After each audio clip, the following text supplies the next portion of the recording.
Thank you very much for the feedback on the first two parts of this story about Christmas Island. It's encouraged me to move on and do the other couple of parts. I think there's five parts in all. This will be number three.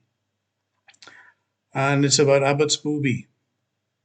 First, let me make one thing clear. Although this story is about Abbot's Booby, this is not a political comment on the shortcomings of our former Australian Prime Minister. Before continuing the story of our exploits on Christmas Island, I have to tell you that the quality of the guides was second to none. Janos Hennecker is a research scientist at the University of Hamburg in Germany. But most of his research time is spent on Christmas Island, where he established the Christmas Island Seabird Project in 2004. There are 9 species of seabirds commonly seen on Christmas Island, 2 of them endemic, that is, native or restricted to a certain place. Each of the 2 is magnificent in its own way.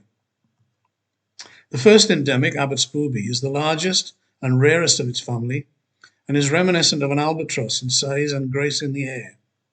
They are extremely long-lived, which is fortunate for them, as they need to live until 45 years at least in order to replace the population. This is not only because of environmental threats to the bird, but also because Abbot's Booby produces only a single chick once in 2 years. The chick is almost totally dependent on its parents for about 1 year. The birds fly incredible distances, maybe 900 kilometers, we don't know for sure, in order to feed. On return, they need a clear flight path to nest in the canopy. They are assisted in this feat by the trade winds.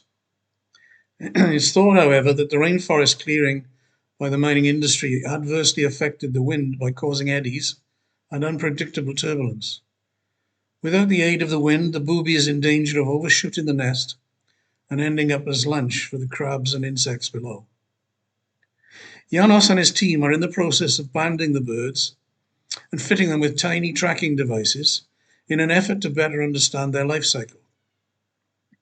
To achieve this, Janos has to shin up a rope to reach the nest in the canopy, which may be 30 meters high, and lower the parent down in a sack to his helpers on the ground. The helpers band, weigh, and measure the parent on the ground, while Janos does the same to the chick in the nest, while hanging tightly onto the rope. One of the many problems with this venture is that chick may regurgitate a slimy piece of half-digested fish. It was our privilege to experience this event as we stood gazing up into the treetop at this amazing man on the rope. Mary and I were splattered with a soup of very smelly, oily fish bits, which Janos later explained was known to science as booby pook. Yuck. The other endemic seabird is the spectacular Christmas Island frigate bird, again the rarest of its family, having a population of 2,000 to 2,500 birds. There are 5 types of frigate bird, 3 of which are present on Christmas. The Christmas Island frigate bird, the great frigate bird, and the lesser frigate bird. The frigate bird does not walk or swim, but is almost totally aerial. It feeds by scooping fish from the surface of the ocean or by harassing other birds until they regurgitate in flight. This behavior is known as kleptoparasitism. There's a word for everything. Piracy, I call it. It is, along with other creatures on the island, under threat from a number of sources, including the infestation of parts of the island by the yellow crazy ant. The yellow crazy ant is introduced and has become widespread.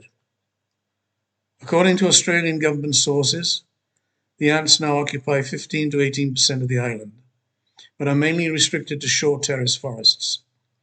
The ants are not only likely to prey directly on nestlings, but may alter the whole ecology of the islands. The ants occupy the entire forest from below ground to the canopy. I don't want to be pessimistic, but there's yet another threat to these birds. Overfishing has depleted the stocks of tuna. Now, tuna feed by swimming under schools of smaller fish. This forces the smaller prey fish towards the surface, where the frigate birds, the tropic birds, the boobies, and the noddies feast on them.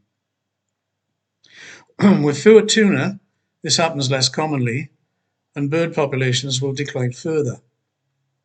I love eating tuna, but hey, I love seeing these gorgeous birds too.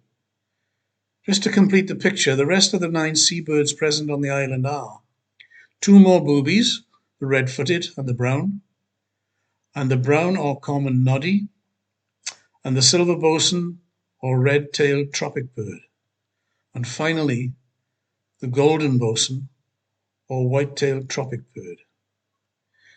Incidentally, the local bar was called the Golden Bosun too, and they're looking for staff. I almost didn't come home.